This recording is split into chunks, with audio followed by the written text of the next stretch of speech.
Hello, my name is Anna. In this presentation, I'll examine how the American dream has been interpreted in the early American history and whether it can truly be defined as a single, unified ideal.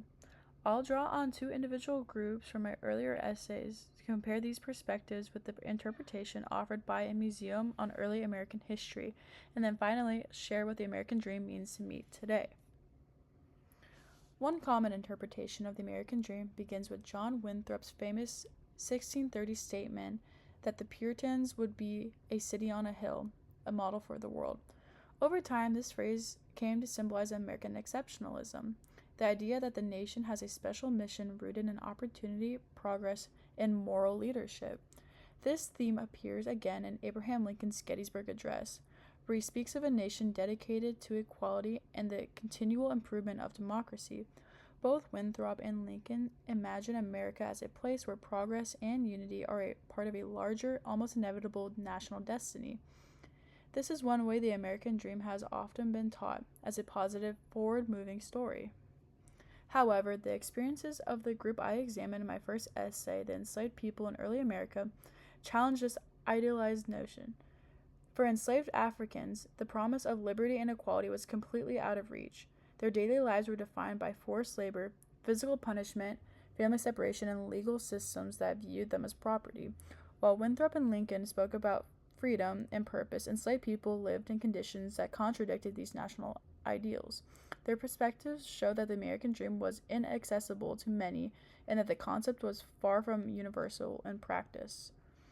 In my second essay, I looked at 19th century immigrant industrial workers. Many of these individuals came to America with high hopes for social mobility and economic opportunity. But once here, they faced low wages, dangerous working conditions, and discrimination based on ethnicity and religion. For them, the American dream was not guaranteed. Instead, it depended on economic circumstances and social barriers. Their experience illustrates that the dream has always varied based on class and background, and that for some, it remained more of a struggle than a reality. When we compare these groups, enslaved people and immigrant laborers, it becomes clear that the American dream cannot be defined as a single idea. Different people in different historical moments had entirely different experiences and opportunities. The dream was always been shaped by race, gender, class, immigration status, and the broader historical context. Because of this, the definition of the American dream changes over time, shifting as the nation evolves and as new groups demand inclusion. Rather than a single dream, there are many competing and evolving dreams. An important part of this project is examining how a museum treats the American dream. In the museum I focused on was the Sam Houston Memorial Museum and the Republic of Texas Presidential Library in Huntsville, Texas. This museum and the surrounding historic structures like the Woodlands Home and Sam Houston's Law Office present several distinct versions of the American dream. First, the museum emphasizes the political American dream through Sam Houston's life. Houston rose from a humble beginning to a military leader, President of the Republic of Texas, governor, and later senator. His career represents the dream of public service, leadership, and upward mobility through determination, skill, and political vision. The historic homes highlight a domestic and economic version of the dream. Land ownership, family stability, and economic self-sufficiency were central to the Texas frontier experience. These spaces reflect in the belief that with the effort of expansion and opportunity, individuals could secure independence and prosperity. But the museum also reveals excluded or conflicting dreams. For the Native American nations, many of whom Houston had relations with, survival, sovereignty, and protection of their land represented their American dream.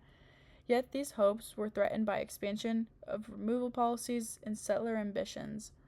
Likewise, for enslaved people such as Joshua Houston, Sam Houston's enslaved valet, who later became a Reconstruction era leader, the dream looked entirely different.